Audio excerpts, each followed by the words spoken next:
to conflict, and I'll show you there are lots of people talking about how they're sending in riot police to attack people in Kulak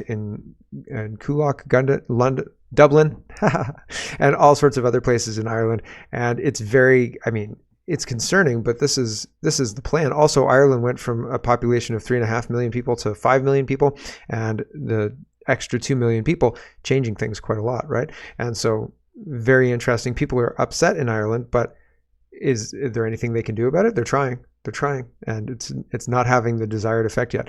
There's lots to get to. Elon's brain chips, that's the last tab for this show today. So if you're interested in Elon's brain chips, links in the description, and it's at the end of the show. And it's terrifying, absolutely terrifying. There's lots to get to. Let's get to it first. We're starting with Joe Biden and him quitting, and he's done. He's out. Kamala Harris seems to be the heir apparent, but there's lots of things to talk about all around surrounding all of this. Cat Turd starts us off. He says, Joe dropped out because Democrats were desperate to change the Trump surging news cycle and the truth coming out about the obvious inside job assassination attempt. Yep. And we'll talk about that.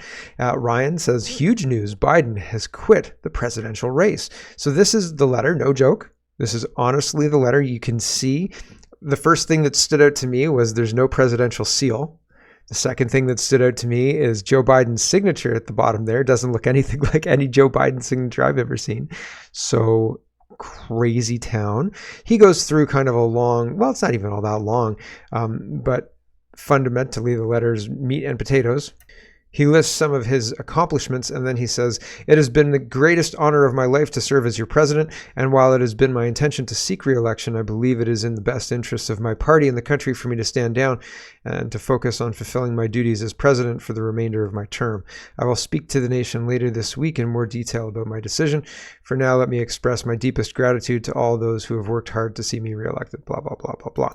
And people are responding to this. Chuck says, shock report. Did you notice Joe's letter withdrawing from the 2024 election was written on white paper with no official letterhead?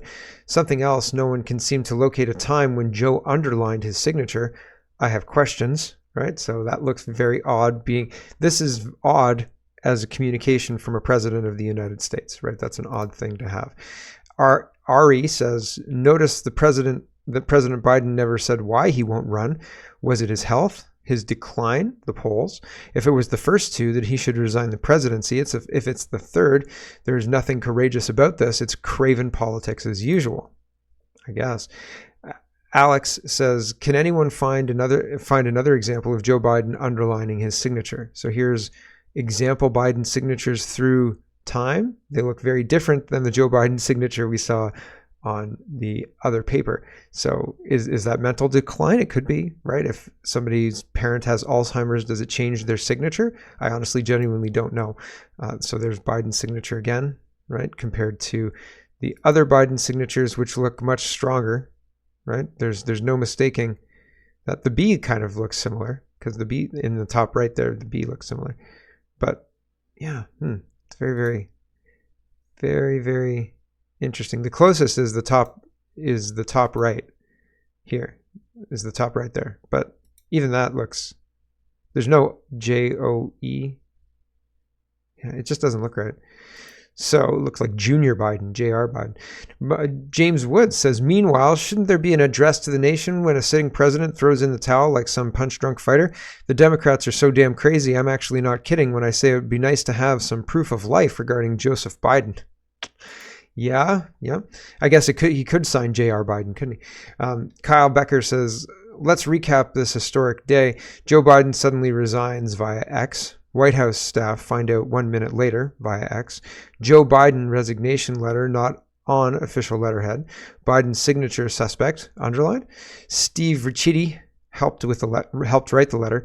Jill Biden tweets heart emoji response. White House wipes Biden's schedule. White House Chief of Staff calls cabinet, manages communications. Frank Biden confirms a health factor. Family suggests Biden may have terminal illness. Joe Biden holds no live press conference. Where's Joe? Another perfectly normal day in Biden's America. Don't question anything. Everything's fine. Owen says, at first I didn't think much of this, but upon further review, holy cow. This was a legit coup today. It's not his signature. This is a blatant criminal forgery and a coup. Why no word from Biden himself? In the fog of the assassination attempt, the Democrats initiated a coup. So it's who signed Biden's letter, right? So they've got comparisons when compared against his signatures on the last 5 executive orders. So none of them are underlined. You'd think they'd have a stamp, right? Like usually law offices have a stamp. You'd think they'd just stamp it. Collins says Donald Trump calls for an investigation into Joe Biden's doctors before Vance says Democrats staged a coup against Biden. So this is Trump and Vance scheduled to be, if they can make it, I guess, the president and vice president of the United States if they win in November, right? So here's Jesse Waters discussing things with them. Here we go. You'd investigate the people that hid Joe Biden's condition? Well, I think somebody has to look at it. Look, you had people that lied to the American public. And I tell you what, you ought to take a look at his doctors, because his doctors keep giving him this wonderful report. I'm not a doctor, but I saw him the other day, was unable to get up the children's stairs going into Air Force One. Is it a coup against Joe Biden? Sort of, yeah. I think it is. I mean, look, there's a constitutional process, the 25th Amendment. If Joe Biden can't run for president, he can't serve as president. And if they want to take him down because he's mentally incapable of serving, invoke the 25th Amendment. You don't get to sort of do this in the most politically beneficial way for Democrats. If it's an actual problem, they should take care of it in the appropriate way. If it's an actual problem, they should take care of it in the appropriate way. Listen, we're just going to issue a piece of paper that says Joe Biden quits, and we're going to issue it via X, and nobody's going to ask a question about it. Okay, that's what we're going to do. Ian says Trump raises an excellent point. His campaign was forced to waste money against Biden for as long as it did, only for the Democrats to pull the rug out from under him by pulling Joe Biden out of the race. This, if anything, is a form of cheating. Donald Trump says, so we're forced to spend time and money fighting crooked Joe Biden. He polls badly after having a terrible debate, and he quits the race. Now we have to start all over again. Shouldn't the Republican Party be reimbursed for fraud, and that everyone around Joe, including his doctors and the fake news media, knew he was not capable of running for or being president? Just asking. Just asking. Yeah, okay. JD Vance says everyone calling on Joe Biden to stop running without also calling him to resign the presidency is engaged in an absurd level of cynicism. If you can't run, you can't serve. He should resign now. Yeah. Concerned Canadian says, Concerned Canadian says, I think about this, or just think about this for a moment. The Democrats have said for 9 months that Trump is a threat to democracy. Yet within 3 weeks, they orchestrated a coup against Biden. I can only assume that they have a different definition of democracy. Thoughts? Yeah, it seems like one of the hallmarks of Democrats and people on the left is they accuse you of exactly what they're engaged in. So they accuse their opponents. They accuse the right. They accuse anybody who is standing up against them of basically everything that they're doing. And then they continued with their criminality. Amuse says, have any world leaders talked to Joe? Israeli Prime Minister Benjamin Netanyahu is in Washington, D.C. right now. Will they allow the president to meet with him, or will their meeting be canceled? Where is Joe? Who's running America? Now, there wasn't any meeting. Well, maybe there was a meeting, but a couple of tabs back, there was an official kind of announcement saying they've cleared Joe's schedule. They killed the Biden HQ Twitter handle that was running Biden's account. So he's done. I mean, it's Twitter official, ex-official. Stephen Miller says the leader of the free world just announced via PDF he's surrendering the nomination after winning the primary without citing a reason. Does anyone know who's running the country now? Ha! Blinken. I'm pretty sure it's Blinken. David says when LBJ announced he was not seeking re-election in 1968, he gave a 40-minute address from the Oval Office. Biden posted a letter on X and hasn't been seen or heard from directly. Mainstream media just applauds, doesn't ask any questions. Very strange. There you go. All the questions are answered on this PDF here, you see? That's Biden's signature. Don't ask any other questions. Matt Walsh says Biden could have declined to run for re-election a year ago and left office with some semblance of his dignity, but now he drops out only after collapsing on the national stage and being evicted by his entire party, a disgraceful and humiliating end that will define him in the history books, he says. And Aaron says he wouldn't have had to withdraw if they were successful with the Trump assassination attempt. The Republican Party would have been in utter chaos with less than 48 hours to go until the RNC. They weren't expecting Trump to turn his head. Him being alive changes everything. Maybe, maybe not. What do you think? It seems plausible. It seems that this is moves and counter moves, and the Biden replacement is a desperate attempt to turn the page on something that is going to lose, right? Without Trump being assassinated, then Biden doesn't beat Trump, right? But if Trump isn't there, then Biden may win, right? Just by lack of a better option, I guess, or the United States plausibly saying, well, in all the chaos, people went for a steady hand, right? Like they could explain it away and that's all they need, right? And so that's pretty wild stuff. Vivek Ramaswamy called it in back during, what is this? The one of the debates, Republican presidential debate. This is a while ago. And he's saying, listen, we know Biden's not going to be your guy. Here we go. I also want to close with one message to the Democrat Party. End this farce that Joe Biden is going to be your nominee. We know he's not even the president of the United States. He's a puppet for the managerial class. So have the guts to step up and be honest about who you're actually going to put up so we can have an honest debate. Biden should step aside, end his candidacy now so we can see whether it's Newsom or Michelle Obama or whoever else. All right, just Mr. tell us the Ramaswamy, truth so we can have an honest time is debate. up. There you go. And he ended up being correct. And there's a follow-up with Vivek here. And he says, we've got to avoid making the mistake of thinking that we're up against a candidate. We're up against a machine. And I thought that was an interesting insight as well. So here's Vivek again. So please, I just want to set up here. You are the most right man in America right now. You are the most correct man in the country. I wish it weren't so. I mean, I said this in the Republican debate stage a year ago. The media, that was the NBC debate. They roasted me. They called me a conspiracy theorist. And as you know, Ben, even on a darker note, I have worried for a long time. I said this in the campaign trail in Iowa. You were right there with me. It was uncomfortable, even for a lot of Republicans, when I worried they weren't going to let Donald Trump get to that nomination last week. But I think divine providence guided him there nonetheless. And we're in a strong position now. I think the reality is we got to avoid making the mistake of thinking that we're up against a candidate here. We're not. We're up against a machine. And the more we see it that way, the more we understand what's actually going on. I actually just had a good conversation with President Trump. I think his head's in the right place. I think the right answer is it doesn't matter who they put up, right? We stand for our own vision of who we are and what we stand for, irrespective of the machine we're up against. Maybe it's Kamala. Maybe it's not. I personally, you're not going to hear me come out instantly just attacking Kamala. I've been plenty critical of her. I just don't think that's the right strategy for us. I think it looks unnecessarily insecure to say that, oh, now that it's not Biden, it's Kamala. It's a machine anyway. And regardless of the machine's activity, we have our own vision. And President Trump, and I think the convention overall, did an outstanding job of laying that out for the country. So you don't need to go after your opponent. You can just... Honestly, politics is about telling a better story. So you can just tell a better story, right? Have people interested in hearing how your story ends for them, right? CTV News is reporting Biden's legacy, far-reaching accomplishments that didn't translate into political support. Yowza, right? Somebody got stuck with the Biden story this morning and they had to fit it into their narrative. Fun. Speaker Mike Johnson's responding to this as well. He says, at this unprecedented juncture in American history, we must be clear about what just happened. The Democrat Party forced the Democrat nominee off the ballot just over 100 days before the election, having invalidated the votes of more than 14 million Americans who selected Joe Biden to be the Democratic nominee for president. The self-proclaimed party of democracy has proven exactly the opposite. The party's prospects are no better now with Vice President Kamala Harris, who co-owns the disastrous policy failures of the Biden administration, as second in command and a completely inept border czar. Harris has been a gleeful accomplice, not only in the destruction of American sovereignty, security, and prosperity, but also in the largest political cover-up in U.S. history. She has known for as long as anyone his incapacity to serve.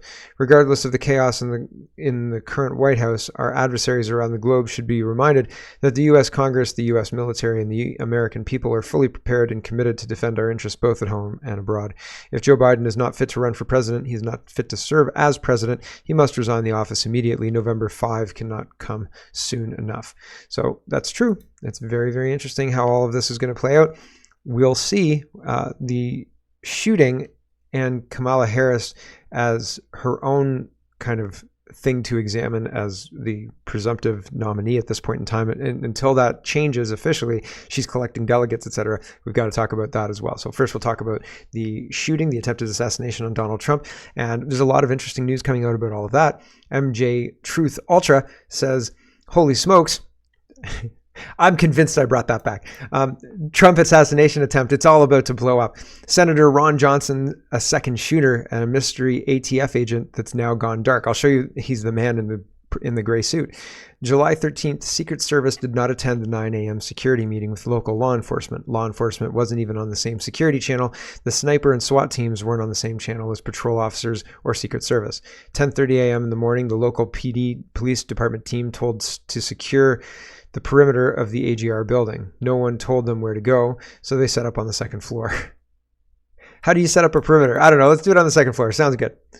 At 5:14 p.m., the local sniper team took photos of the shooter, Crooks, in the AGR building. Why wasn't he intercepted? The photos were taken at 5:14 p.m. Eastern, and Trump was shot at 6:11 p.m. A preliminary report will be released to solicit more eyewitnesses' testimony.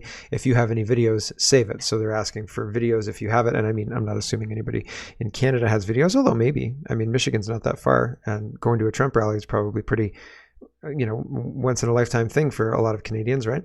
So maybe. So they're looking for footage if you've got it. Sorry, hold on. I lost my place. A second shooter. Was it one rifle? Was it more than one? Just by the by the audio signatures, it sounds like there were 3 rifles. One shooter A, shooter B, law enforcement to take out one of the shooters. That's what I heard anyway. So that's interesting. Second shooter. There were 3 distinct shots early on, followed by another 5 more rapid fire. How to explain that? I've seen things from experts that cause us to question the FBI, saying that there was a single shooter, a mystery ATF agent that's gone dark. The sniper team was the first to go on the roof and begin taking pictures of the dead body. Someone in a suit approached them and told them to send those photos to an ATF agent. I thought that was very strange. No one asked for credentials. They thought it was Secret Service. They tried to call the ATF agent, but now he's gone dark. They can't find him. Why in the heck would local law enforcement be told to send photos to the Alcohol, Tobacco, and Firearms Agency? Why is the ATF agent gone dark? So this is all pretty wild stuff. And here is Laura Loomer. She says, why would a 20-year-old loner with no friends have 2 phones? So apparently, Laura Loomer again, cover-up of plot to assassinate President Trump continues as feds hide details of a second phone retrieved from the shooter's house. And apparently they can't access the phones, but they should be able to access the phones. Joe Rogan talks about that in a minute. There's another reason the FBI doesn't want people talking about the second photo or the second phone. Oh, sorry. Don't be surprised if it comes out that Thomas Crook was working with an asset from the FBI or the CIA or even some foreign intelligence agency. There's a reason why the FBI doesn't want people talking about the second phone. It's not like Crooks has a business. He didn't need a work phone. Usually people who don't need a work phone have a second phone as burner phones when they're engaged in nefarious activity and are told they should use a second device. Who coaches Crooks on using a second phone, which was found at his home as opposed to the phone that was found on his body at the crime scene? This reeks of an inside job. No way Crooks didn't have help from an intelligence agency. Now we find out the rifle he used was hidden at the location. He retrieved it when he walked across the field. Who hid the gun from him, or who hid the gun for him that he used to try to assassinate President Trump? Very interesting stuff indeed. Here's Alex Jones, and these guys are talking just about the second shooter, the water tower, et cetera, et cetera. Alex Jones says, Army Special Operations Lieutenant Colonel consensus forming that 2 shooters tried to kill President Trump in Pennsylvania. Both missed. Isn't that wild? Isn't that pretty crazy? And Into Thin Air says, massive news on the Trump shooting. A man in a gray suit climbed onto the roof and told any officers who took a picture of Thomas Crook's body to send those pictures to a phone number he provided. This man was not Secret Service as the cops thought he was. Who is the man in the gray suit? We have a few. So there's a couple of people in the gray suit, right? There's one, and here's a different guy. Are these the ATF officers? So who knows? I don't know, but seems really strange. Here's Joe Rogan talking about this whole thing, and Vigilant Fox says Joe Rogan has serious questions about the Trump assassination attempt. The Trump thing, the shooter, all the stuff that's coming out about the shooter now, the more you read about it, the more you're like, what? Yeah, is it was going like a on? BlackRock thing too, right? Yeah, he did a BlackRock commercial. They knew that there was a suspicious person 10 minutes before Trump went on stage. They still wouldn't let him go on stage. They saw him on the fucking roof, and they didn't engage. Yeah. They saw him on the roof with a rifle. It's a bad They didn't Secret engage. Service right there. They wouldn't put Secret Service agents on the roof because they said there was a slope to the roof. Right. And it would be dangerous. It's more dangerous if the ex-president gets shot. Bro, which he did. They let him get off. The kid got off 3 shots, and apparently there was one that we saw that hit his ear, and you see the bullet. Like the photographer got a bullet. I saw that flying by his head. Yeah. But apparently there's another one of a bullet going by his left side of his head. So it went by the right side of his head, hit his ear, went by the left side of his head as well. Because the guy got off 3 shots. Yeah. And he just missed Trump every time. There's the one shot of him like turning his head, and I'm like, are you fucking kidding me? It was that close? Dude, it's so crazy. Yeah. It's so crazy. And the fact that they had such poor security guarding him, like they did such a terrible job. My uncle's the guy was convinced it's there. bullshit. My Dude, uncle's like, there's no way this is real. I don't think it's not real, but look, here's the deal. Okay, I'm not accusing anybody of anything. Just want to be real clear. Yeah. But they have organized assassinations before. Sure. And when they organize Usually starts a war. assassinations, it looks just like that. And when they organize assassinations, one of the things they like to do is have some fucking loser kill the president, and then they kill the fucking loser, and that's a wrap. This Yeah. kind of like stops all the leads. Oh, Everything's man. like, where does he go? So they have his phone. They say they can't get into his phone. Bitch, I know you read my text messages. Yeah, So why how is it taking could you so long not to get break in that into this kid's shit? phone? How can you not get in that kid's phone? It's always They shit. knew that if this kid was going to go on the roof and shoot the president, they could talk him into going on the roof. Let's assume, not even this scenario, because Yeah. let's not be crazy. Let's just say if you wanted to set up a scenario, we're going to have someone assassinate the president. You get some guy whose life is a fucking complete and total disaster. You either hypnotize him or you mentor him, you give him psychiatric drugs, you do a bunch of things, you get him to do it, and you know that once he gets on top of that roof and shoots the president, everyone's going to shoot him. And it's nice and clean. They never let those guys live. My question is, though, how? Of course, but my question is, do you want him actually to kill Trump in this scenario? Yeah. They definitely wanted him to kill Yeah. Trump. I don't know what's with this guy. Like, I don't know. He's saying, I don't know if it's real. Like, okay, like false flags happen, but usually the false flag is real in that it happened, although there have been fabricated ones. In this situation, where's the fake? Like, again, I can't believe the plan would be, listen, we're going to graze your ear, right? We're going to fire live rounds at you and into a crowd, and this is going to win you the election. I can't believe that's the plan. I can't believe that anybody would sign off on that plan, not least of all Trump. Okay, so like the implication is that it's like what I understand the implication of it's fake to mean is Trump orchestrated this to get political sympathy in order to solidify his position. And I don't think so. I think that people genuinely tried to kill him. Like they genuinely, honestly tried to kill him and they failed. What I don't get is it doesn't seem like there's any kind of anything to go after anybody. Like it seems like we're what, a week and a day or a week and 2 days out after this whole thing, and nobody's been arrested, nobody's been held accountable. What's her face? I don't even think she's going to resign, like the head of the U.S. Secret Service. There was rumors that she was going to resign on Saturday. On Saturday there were rumors that she was going to resign today, Monday, but Sunday those evaporated. Those rumors went away, all deleted. Nobody was talking about it anymore. And today, here we are. I haven't heard anything. So it's, I mean, like it seems really weird. The other part of this that I found strange was that he said, you know, bitch, I know you read my text messages. And like, that's almost like an aside. Like he doesn't even care about it. Like he's so used to it and he can't do anything about it. And so, you know, I know you read mine, so you must be reading or must be able to read this kid's. Isn't that odd? Don't you think that's a strange place to be? Don't you think in a place that values personal privacy, freedom, ability to talk to who you want about what you want, when you want, et cetera, them reading your text messages, that would be a violation, right? Don't you think? And Joe Rogan doesn't seem upset about that at all. So yeah, it's weird.